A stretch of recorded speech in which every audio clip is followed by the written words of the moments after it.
हायो रब्बा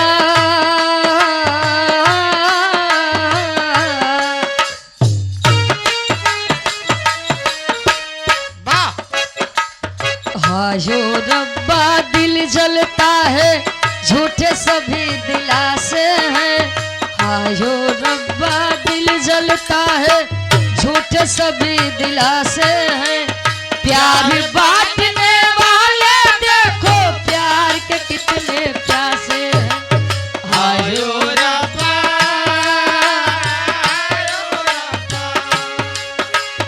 हायो रब्बा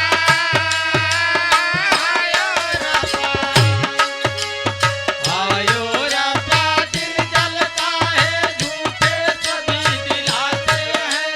प्यार बांटने वाले देखो प्यार के कितने प्यासे हैं। हायो रब्बा अरे लइकिया कहे इतना मैं चाहूं तुझे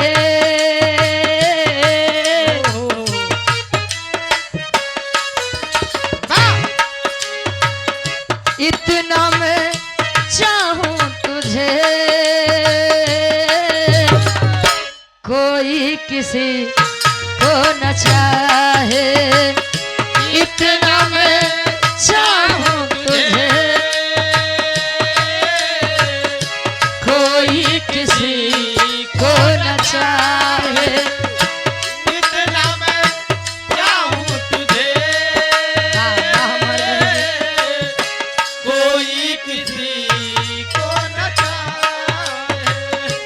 तू भी मुझसे प्यार करे तू भी मुझसे प्यार करे। काश वो दिन भी आए। इतना मैं चाहूं तुझे कोई किसी को न चाहे। इतना मैं चाहूं तुझे कोई किसी को न चाहे। वाह क्या बात है, बड़ी पुरानी गीत बा। प्यार हमारा अमर रहेगा। प्यार हमारा अमर रहेगा।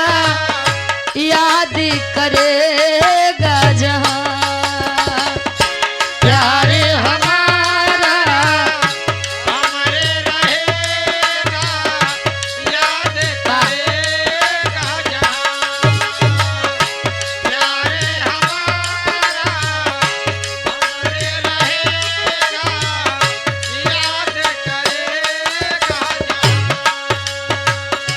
मैं मुमताज हूँ तेरे ख्वाबों की। मैं मुमताज हूँ तेरे ख्वाबों की। तू मेरा सारे जहां। मैं मुमताज हूँ तेरे ख्वाबों की। तू मेरा सारे जहां। मैं मुमताज हूँ तेरे ख्वाबों की। तू मेरा सारे जहां।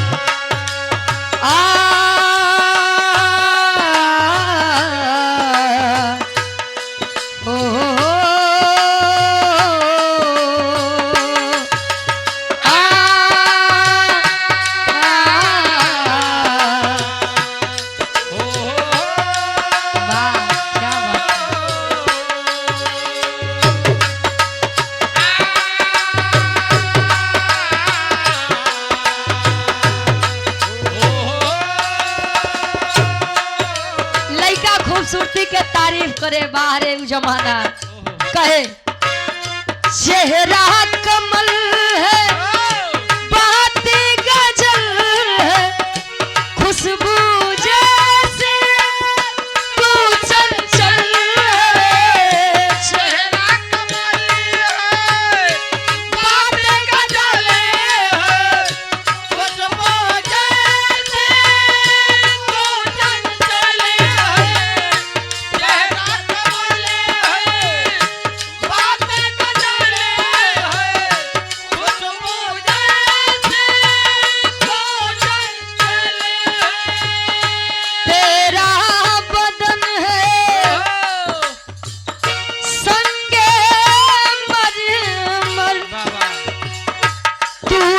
एक जिंदा ताजमहल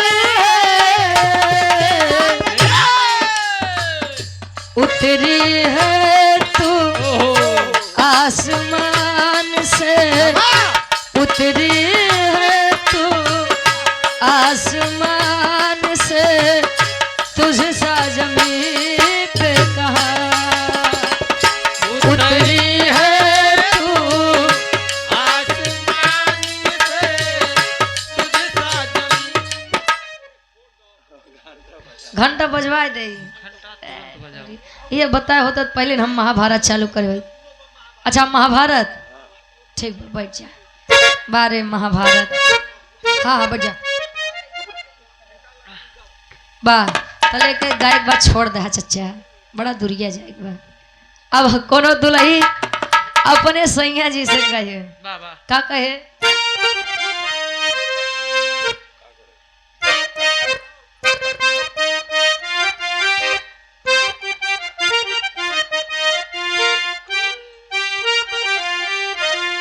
दुल्ही कहे हरे तदई के अखियन में हम कजरा मरब सबकी ओरिया नजरा कोई का करी है दई के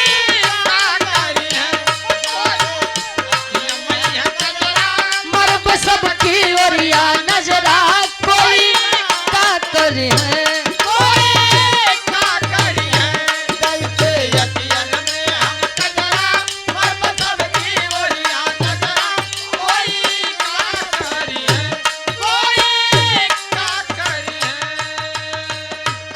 के अखियन में हम कजरा मरबे सबकी ओरिया नजरा कोई का करी है। ई तो माल्ला छोड़ दाई के अब पहले उनकर पहले फरमाइश पूरी करा। बात बा महाभारत समाप्त हुआ, पांडव विजय को प्राप्त हुए, कौरवों का अंत हुआ। कुरुक्षेत्र में बड़ी विडंबना रहे गुरुजी। अपनों के खून से सनी हुई राजगद्दी मिली जब युधिष्ठिर जी को मन मान नहीं रहा है साहब कि कुछ भी हो मैंने अपनों का खून बहा करके इस राजगद्दी को अपनाया है, पाप लगा है मुझे। पहुंचे हैं बैठे हैं कुंवर कन्हैया और अपने विचार को युधिष्ठिर यानी पांचों पांडवों रख रहे हैं। क्या रखे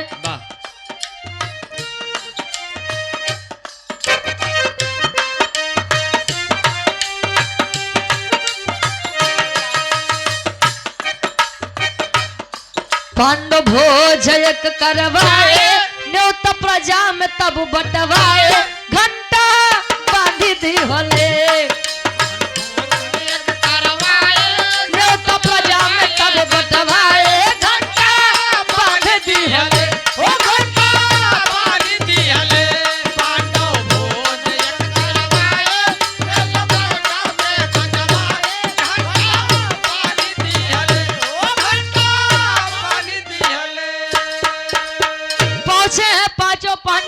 कन्हैया के पास विचार व्यक्त कर रहे हैं कि कन्हैया जी कुछ भी हो महाभारत जीत करके हमने इस राजगद्दी को अपनाया है, मैंने अपनों का खून बहाया है और मुझे लगता है मेरे ऊपर पाप लगा है। अजल है अब हमार मन शांत नहीं हुई तले हम वो राजगद्दी पे नहीं बैठ। भगवान कन्हैया उपाय बताते हैं, सुनिए मेरी बात। एक भंडारे का आयोजन करवाइए और भंडारे में पूरी प्रजा आ करके आपका भंडारा खाए और सुना है तले राज में घंटा बंधवाई दे, घंटा बंधवाई दे अजले वो घंटा अपने आप बाजी तो समझ ला तो और पाप कट गया और नहीं बाजी तो आए हैं पांचों पांडव और भंडारे का आयोजन भव्य आयोजन किया। अब बहरे नगर के बहरे 1 घंटा बंधात बा और इंतजार करत का अंतरा के पहले तार में कभी लिखत कैसे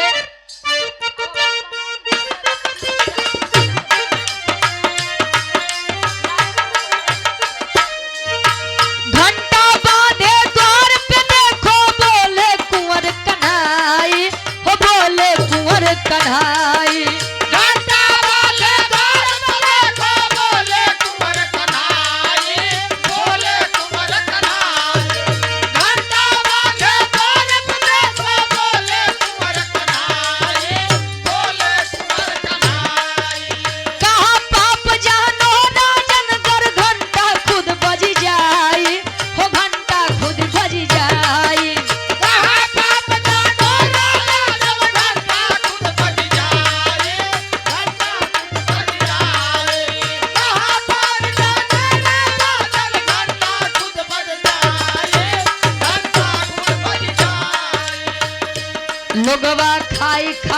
बरसाई।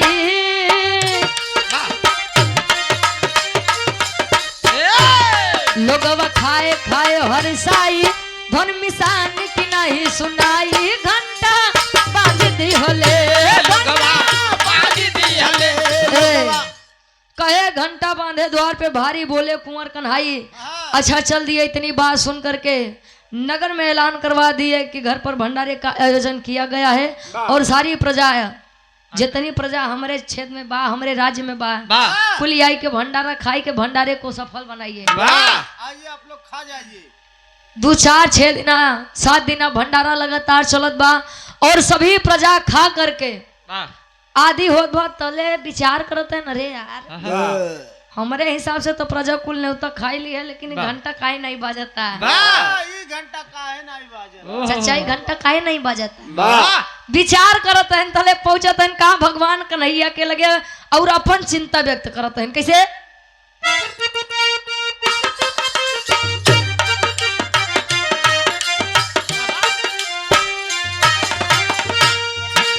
बात बतावे निप मोहन से, खाई के प्रजा यधाई, हो खाई के प्रजा यधाई। बात बतावे नित मोहन से, खाई के प्रजा यधाई, खाई के प्रजा यधाई। बात बतावे नित मोहन से, खाई के प्रजा यधाई, खाई के प्रजा यधाई। बजा नहीं घंटा के ही कारण, बोला है अधुराई, हो बोला है अधुराई। बजा नहीं घंटा नहीं कारण, बोला है यदुराई, बोला है यदुराई। मोहन राजा से बतलाए, बात सुनिए। मोहन राजा से बतलाए, अब ही सुपज न भोजन खाए। घंटा बांध दी होले,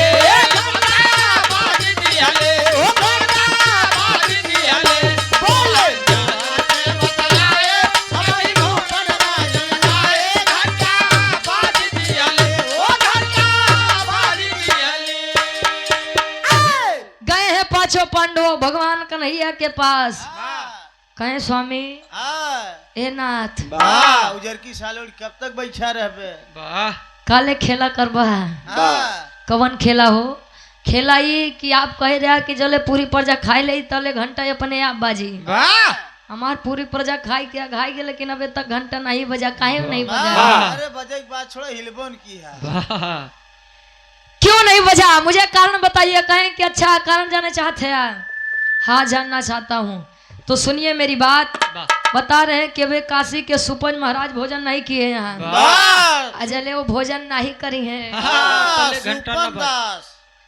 और सुपन महाराज जात के डोम रहे। डोम के मतलब लाश हो जलावे वाला काम।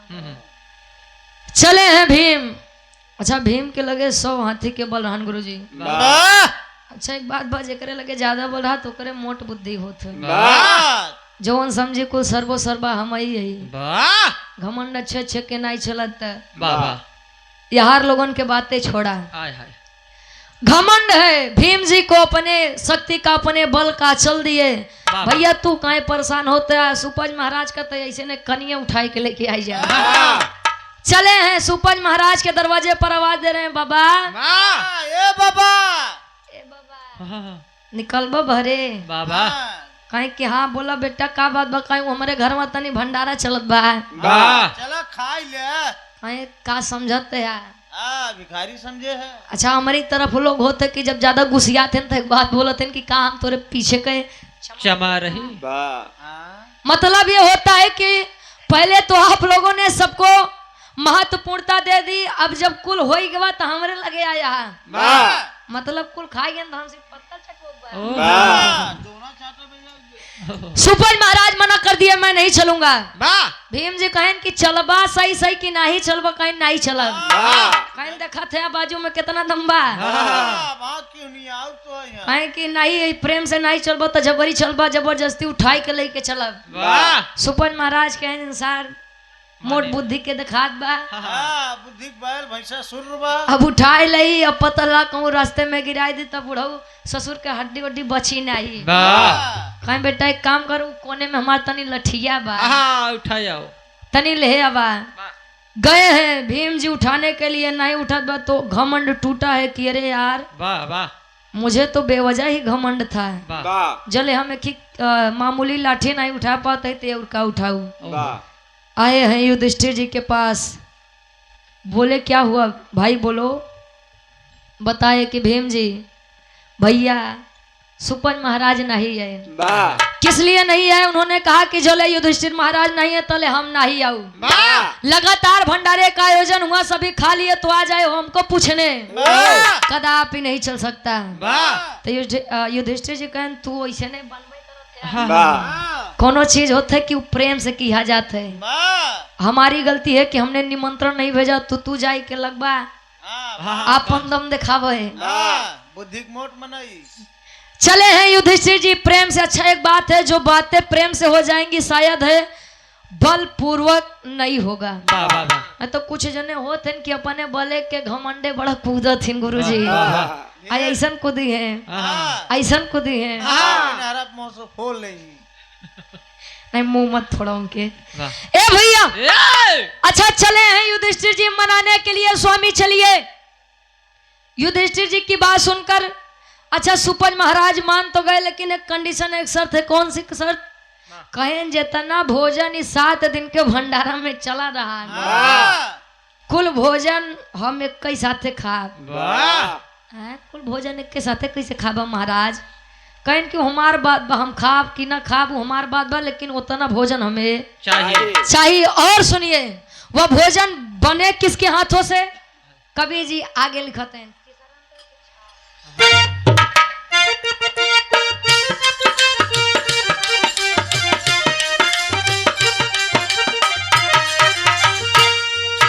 गए युधिष्ठिर भूप तुरंत तब सुपज को लिए मनाई, हो सुपज को लिए मनाई।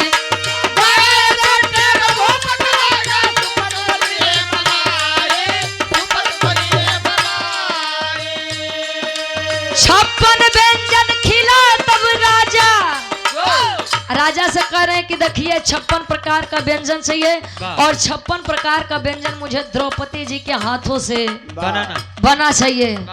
द्रौपदी कहीं हो इनका औकात बा कि हमारे हाथे से खाना खाएंगे, सपना देखें। लेकिन अपना पाप काटने के लिए अच्छा एक बात बा, दादा भीष्म जी स्वयं माता गंगा के पुत्र थे, उनको उनके कर्मों का फल भोग के जाना पड़ा, लेकिन गलती जानते हैं गुरुजी सिर्फ अनजाने में किए थे। रास्ते से उन्होंने सांप को हटाया कि या सांप किसी को काटे नहीं, सांप उठा के जैसे फेंके तो उस सांप काटो के डाल में जाकर गिरा है और तड़प तड़प के मरा है। और वही श्राप लगा है कि जिस तरह मैं इस कांटों की सैया पर लेटा हूं, वैसे आपको भी यह दिन दिखाना पड़ेगा, आप भी ऐसे ही तड़प तड़प के मरेंगे। और श्राप लगा था उसका, उनको उनके कर्मों का फल भोगना पड़ा। तो आज वाले सोचा थे कि तनी सा गंगा नहाई ले तुम्हार पाप कटी जाएगी। बारे जमाना है माघ मेला लाग पता नहीं पाप के लोग धोवत हैं कि बटोरत है ना, मेरे समझे नहीं आवता। तो जगह हो के मालूम बा। एक वीडियो फेसबुक पे बड़ा वायरल बा कि अगर शिवलिंग वाली वीडियो के 5 लोगन के साथे शेयर करबा, घर तार झोपड़ी बा तू मकान में बदल जाई। बारे बहादुर कईयो जने ट्राई करके देखें कुछ नहीं भवा, तो झूठे बोल के पाप कमाते हैं कि धोते हैं महाराज। यहाँ ग्रुपों में कुछ लोग ट्राई किए। हाँ किए रहे कहे कैसे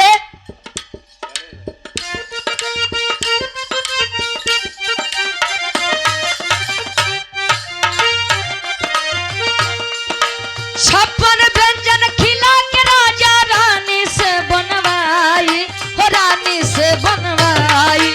छप्पन व्यंजन खिला के राजा रानी से बनवाए, रानी से बनवाए। छप्पन व्यंजन खिला के राजा रानी से बनवाए, रानी से बनवाए। रुचि लगा निशान घहराई, समझेगा ए भैया। युधिष्ठिर जी की बात देखा, मेन पॉइंट यार बस समझ ला, बुहार का बा छोड़ा है। युधिष्ठिर जी के साथ है हाँ घंटा बाजी, हाँ चले बाजे ना तले हम उनका जाए ना देव हम जाना था हम जा बड़े बड़े परेशान है। युधिष्ठिर जी के साथ ही आए, हाँ फेसबुक पे यह तो सबसे बड़ा दिक्कत बा। कहानी कब कब हमारे खुदे नहीं तो कब गाए रहे हम। ए भैया युधिष्ठिर जी से कह दिए कि मुझे भोजन 56 प्रकार का चाहिए, वो भी द्रौपदी के हाथों बना। अच्छा पहले के समय में गुरुजी पति परमेश्वर कहलाते थे, और क्यों लोग पति को परमेश्वर कहते हैं ये बात सत्य है कि पति का घर ही अपना घर होता है। अगर पति से झगड़ा करके अपने नैहरे चला हुआ है, महीना 2 महीना 6 महीना साल भर रह ले तले माई बाबू थाना मरी हैं, इतने बढ़िया सौर होते तो ससुरे में टिक जाता है। इसीलिए पति की इज्जत करिए, और सच में पति को परमेश्वर का दर्जा दिया गया है। कहे पति परमेश्वर होता है, आज्ञा मान करके द्रौपदी चली है 56 प्रकार का भोजन बनाने के लिए। भोजन सुपज महाराज के सामने आए तो सुपज महाराज 56 प्रकार के व्यंजन एक साथ है, खिचड़ी मॉडल होता नहीं गुरुजी, बनाई के सान के बढ़िया से खाते हैं। तले द्रौपदी जी सोचत तनी देर बना ए डोमे के जात का जाने की खाना कैसे खावा जाता है। जब यह करे रहन तो बता होते हम खिचड़ी बना दे तो खा लेते। सुपज महाराज भोजन किए। अब तो बात यारो फसत बा कि सुपज महाराज भोजन कर तो घंटा काहे नहीं बजा। चाचा घंटा काहे नहीं बजा। हाँ हाँ फेसबुक को देखे हम जाना था, जब देखे तो बताओ ना आगे का हुई। ए भैया अब बात यहाँ पर फंसती है कि सुपज महाराज भोजन किया, फिर घंटा नहीं बजा। पांडव दौड़ो दौड़ो गए, फिर से कन्हैया जी लगे स्वामी अब का होई बा। कहीं अभी हमसे काहे पूछा था, वो अपने मेहरारू द्रौपदी से पूछा। ओहो कह दी हमार नारी धोखा। पहुंचे हैं द्रौपदी के पास, सच बताइए कि क्या हुआ था। कहे कि स्वामी हम कुछ नहीं सोचे, बस ये सोचे कि 56 प्रकार के व्यंजन हम इतना मेहनत से बनाए, आज जब इनका एक के साथ खाए के रहन तक का जरूरत रही हमका इतना मेहनत करवावे के। बस मैंने यही सोचा था, और अब यारे जोन बात फांसी हो तो फांसी हो, बाकी हम नहीं जानी थी घंटा काहे नहीं बजाए। अच्छा फिर से चले हैं कन्हैया के पास, बताए कि भाई साहब ऐसे ऐसा बात बा, अब क्या किया जाए। ये जा करके सुपज महाराज से पूछिए, वो नहीं बताइए। सुपज महाराज बोले कि एक बार फिर से भोजन बनवाइए 56 प्रकार का, तले खाई ना तले पाप तुहार और आई नहीं। फिर से द्रौपदी जी बनाती है 56 प्रकार का व्यंजन, मन से दिल से लगन से, और खाते हैं। अतले घंटा कैसे बाजो टन टन टन टन टन टन। बस का चाहता जे गाँव को लौट गया मैं। घंटा बजा है, पाप कटा है, लेकिन एक बात आप लोग समझा कि पाप और पुण्य बस विचार कैले हो गया। पाप गुरुजी विचार करता कि कैसे वजह का सारे के मार दे, अब मारे चाहे मत मारे, लेकिन सोच लिया तू पाप चढ़ गवा। अब हर घंटा बजा उनकर पाप कटा, यार सबके खुशी खुशी रहा लगे ना। अब हम आखिरी भाव कहे बाबा अरे तरुचि लगा निशान घराए, राधे श्याम भाव दर्शाए। अरे त घंटा बांधी दी होले,